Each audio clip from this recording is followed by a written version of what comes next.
You are listening to The Standard Show, the podcast that brings you the stories behind the standards.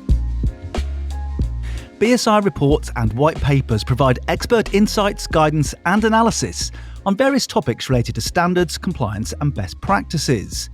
They're designed to inform and educate organisations, industries and policymakers about emerging trends, challenges and opportunities in areas where standards play a critical role. Hello, this is Matthew Childs and welcome to The Standard Show, the podcast that brings you the stories behind the standards. And this episode of The Standard Show is an audio-abridged version of one of those reports, The Tipping Point, Building Trust in the Circular Economy. Developed in partnership with the Cambridge Institute for Sustainability Leadership and based on global research, the report examines what truly fosters confidence in the circular economy. While the concept enjoys widespread support, concerns about quality, safety and greenwashing often create hesitation. The research highlights 5 essential trust factors that could help make circular living the norm. Before we dive in, here's Cindy Parakill with a quick reminder. Hey, just a quick reminder to follow, rate, and review the podcast wherever you listen. Want to get in touch or find us on socials? All the links you need are in the show notes. Report. The Tipping Point. Building Trust in the Circular Economy. Forward. Everyday life, the clothes we wear, the cars we drive, the technology in our hands, all depend on resources that place growing pressure on our planet. For too long, our economy has been linear, use and discard. But it doesn't have to be this way. A circular economy, based on reusing, repairing and recycling, is not only possible, it's urgently needed. This report explores how to build the trust required to reach that tipping point. It recognises the barriers that hold people back, such as concerns over quality and safety, and the operational challenges faced by businesses. But it also shows the opportunities, how better standards, credible certification, and harmonised practices can give people the confidence to embrace circularity. Circularity, then, is not a distant aspiration, but a strategic necessity. It is a shift that will reshape finance, policy, and business models. Yet none of this will work without trust. Businesses need to know investment will be rewarded. Policymakers need to know industries will adapt. Consumers need to know reused or refurbished products will be safe and reliable. And investors need to see that circular business models are not only responsible, but commercially sound. This report is about building that trust. Executive Summary. The world still runs mostly on a take, make, waste economy. That system extracts resources, turns them into products, uses them briefly and then throws them away. But the circular economy offers another path, one that keeps materials in use, regenerates natural systems and creates long-term value. Most people agree this shift is needed. In our research, nearly 9 in 10 consumers said circularity should be a priority for governments and businesses. But while the principle is widely supported, trust remains the critical barrier. People say cost savings and environmental benefits are their strongest motivations to act. Yet many still hesitate because of doubts about quality, safety and convenience. Just over half of consumers worry that circular products might not last as long or perform as well. About a third don't trust environmental claims, fearing greenwashing. But almost 6 in 10 told us that a credible certification mark would reassure them. From these findings, 5 pillars of trust emerge. Clear evidence of performance and quality. Transparency across supply chains, independent verification, harmonisation through standards, and the safe management of data. Reaching tipping points will require these foundations, and once achieved, they can unlock a future where circular practices are mainstream, normal, desirable, and commercially viable. Introduction. The circular economy, a systemic shift. The linear economy, extracting resources, making products and discarding them, has reached its limits. Since 1970, global material use has tripled, and if trends continue, waste generation will rise by 70% by 2050. Yet today, the world is less than 9% circular. The circular economy offers a systemic shift. Instead of losing value after a single use, products, components, and materials remain circulating at their highest value for as long as possible. And when items reach the end of their life, their materials are recovered and regenerated. This means designing from the outset for durability, repairability, and reuse. The opportunity is enormous. Trillions of dollars in potential economic value, alongside reduced pressure on natural systems. And people are aware of this. Nearly 90% say businesses and governments should prioritise circularity. But making it work will require more than technical innovation. It demands trust.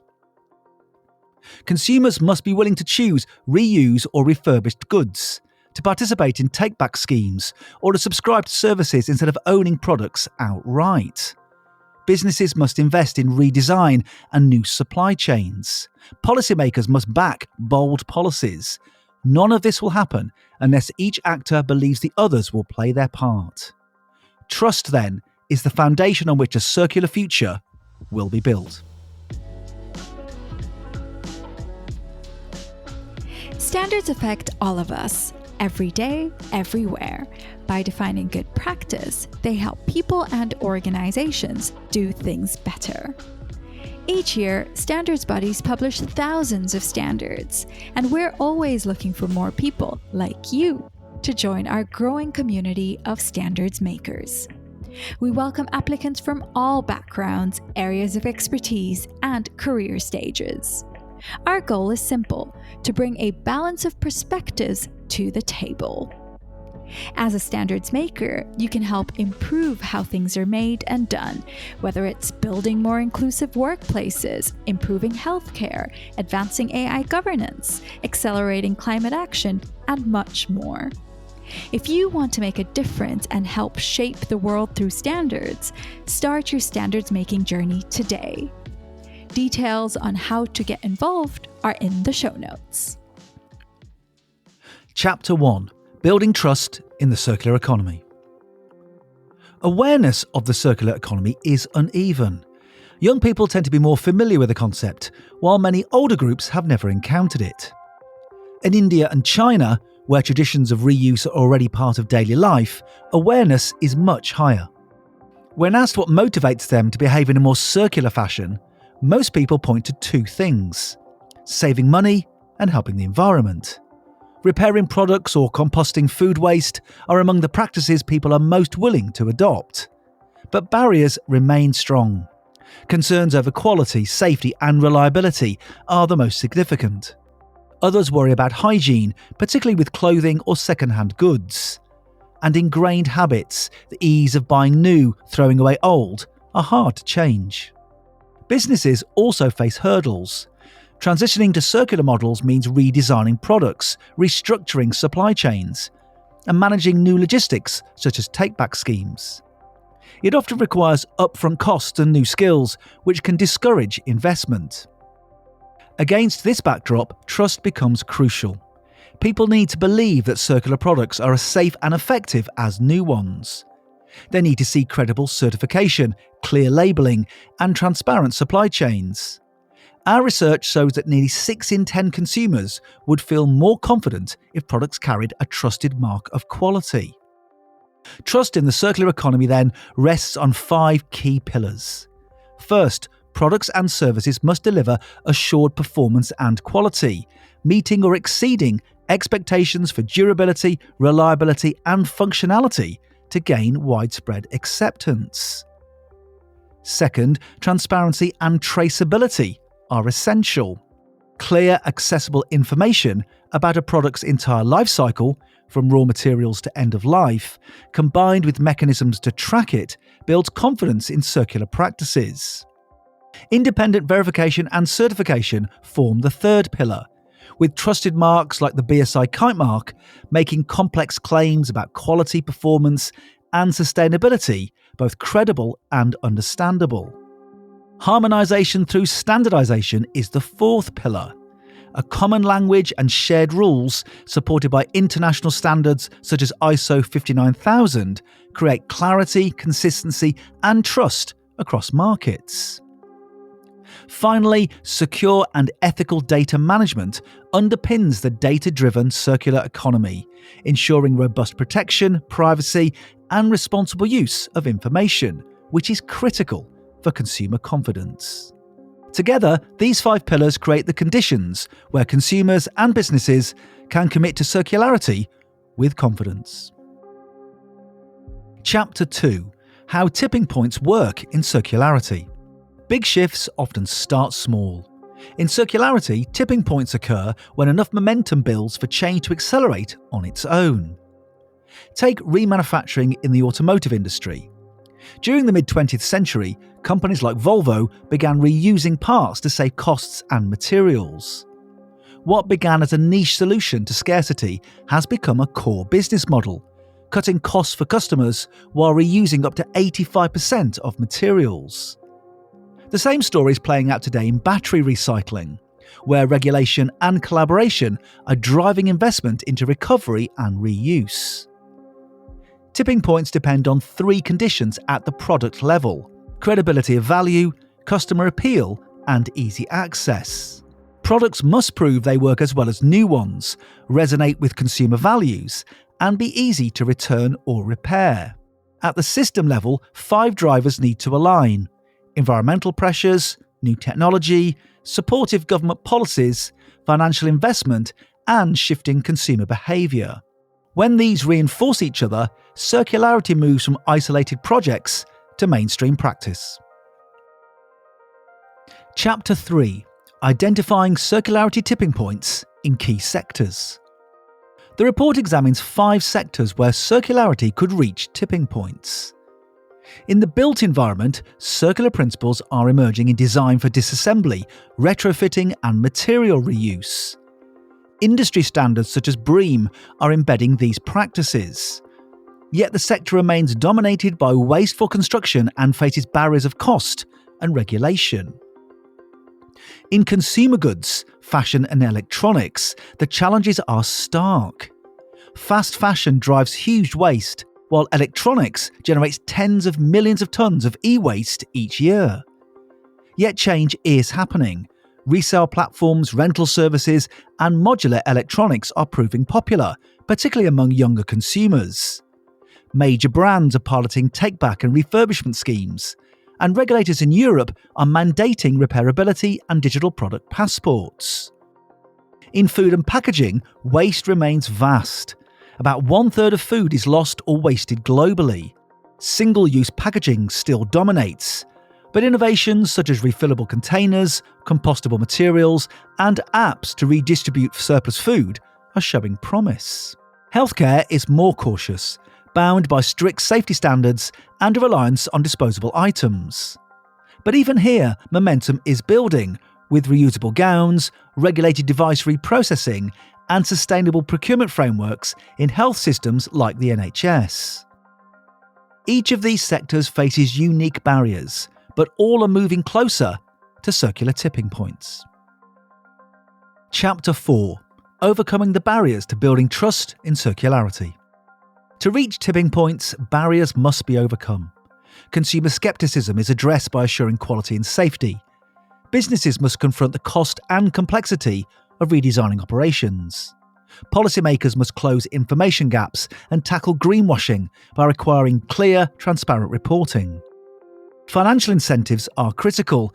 People are more likely to adopt circular practices when they are affordable and convenient.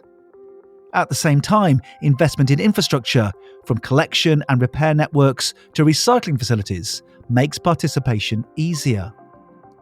Perhaps most importantly, collaboration is needed. No single company, sector, or government can make this shift alone. Harmonised standards, credible certification, and shared platforms for data and transparency create the common ground on which trust can be built. Key takeaways. The evidence points to several clear lessons for building trust in the circular economy. First, disruption is necessary to move beyond the linear model. challenging traditional ways of producing, consuming, and disposing of goods. At the same time, quality must remain a top priority, as products that fail to meet performance or durability expectations will undermine confidence in circular solutions. Independent verification plays a crucial role in reassuring consumers, providing credible proof that products meet established standards. Transparency is equally important, helping to counter greenwashing by making claims and processes visible and understandable. Financial incentives also matter, ensuring that circular products and services remain accessible and affordable for a broad audience. Ultimately, trust is built through collaboration. Industries, governments, and society must work together, establishing shared standards, practices, and commitments that create a reliable foundation for circular systems to flourish. Without this collective effort, even the most innovative solutions may struggle to gain widespread acceptance. Now, if you want to know more about the themes and issues raised in this BSI report, or about how to get involved in standards, then check out the links in the show notes. And the show notes are also where you can find details of our socials and all the other ways to get in touch with us here on The Standard Show. You have been listening to an episode of The Standard Show, the podcast that brings you the stories behind the standards.